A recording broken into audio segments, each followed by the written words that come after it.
Vampires at Night, what an amazing experience. This felt like a love letter to vampires and horror in general, and it's like a great option to watch after the Nosferatu hype. Um, there's a lot to like about this film. I like it that it was in black and white. I like it the retro vibe, like it felt like a 1920s, 1930s film.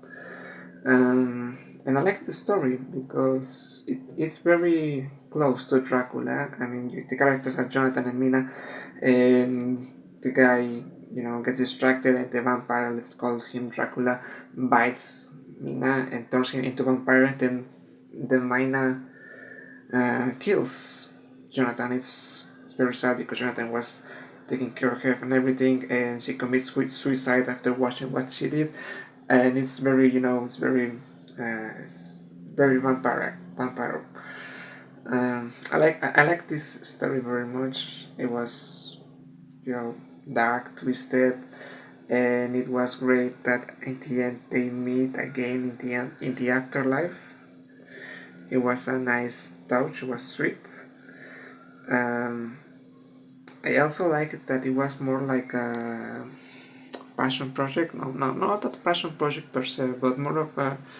Well, yes, it was a film made with passion because production-wise it feels a little limited because of the settings and everything. But you don't care about this because the story itself is very good, and you get the feel that the people who did this project just did this film out of love, and that makes you want to keep watching. So I really enjoyed this little horror film, I mean this vampire film, and again I think it feels like a great homage to vampires in general. So well done. I really liked this reimagining of Mina and Jonathan Harker from Dracula, this storyline. I thought that it was creatively told. I liked the fact that the filmmaker chose to do this in black and white. And when it first started and how the filmmakers decided to make it a silent film, it seemed like they were going for that effect of like a very early 1900s silent black and white film with the effects that they used on it to kind of age the film.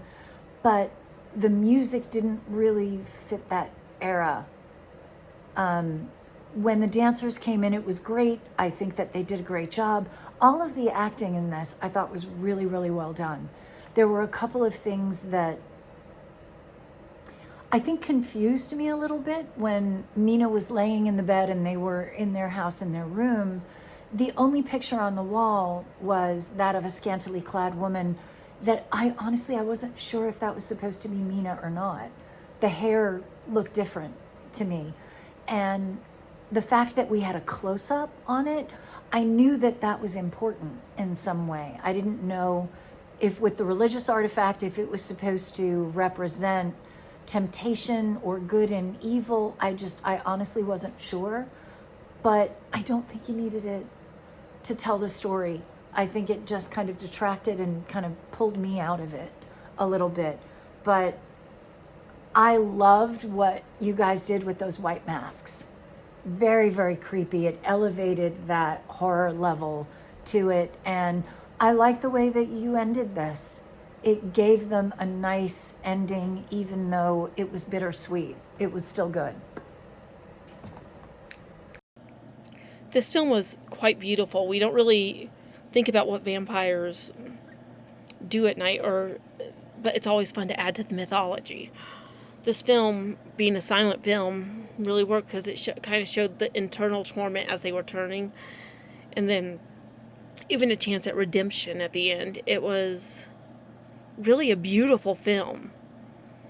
The story was beautiful. A young, lovely couple that just got married and getting their first house, only for tragedy to strike with her turning into a vampire. So she gets him, and they end up with that eternal romance, whether on this world or the next. It's really a timeless tale, but to put it with vampires at night makes it even prettier, because it went into the classic feel of it, whereas a lot of things with vampires at night now are more, not so much romantic, but more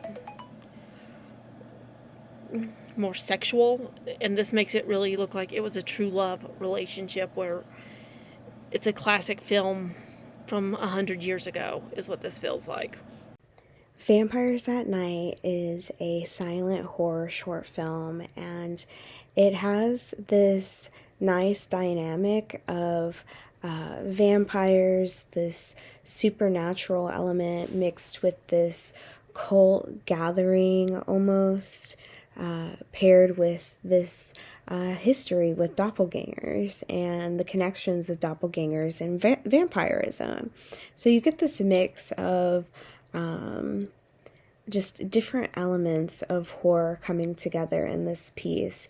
And they do a really good job of building up the ante despite not being able to share what's really happening. You're really seeing this being expressed in the movements and the actions that are delivered within this piece. And they do a really good job of making it very clear of what is human and what is vampire, with the change of the eyes, despite this very human-like creature. They did a really good job in a subtle way. It's not a dramatic vampirism execution. I think the way that they went with their subtleties behind it only makes us kind of believe the vampirism a little bit more. It makes it more believable, I think, to the human eye.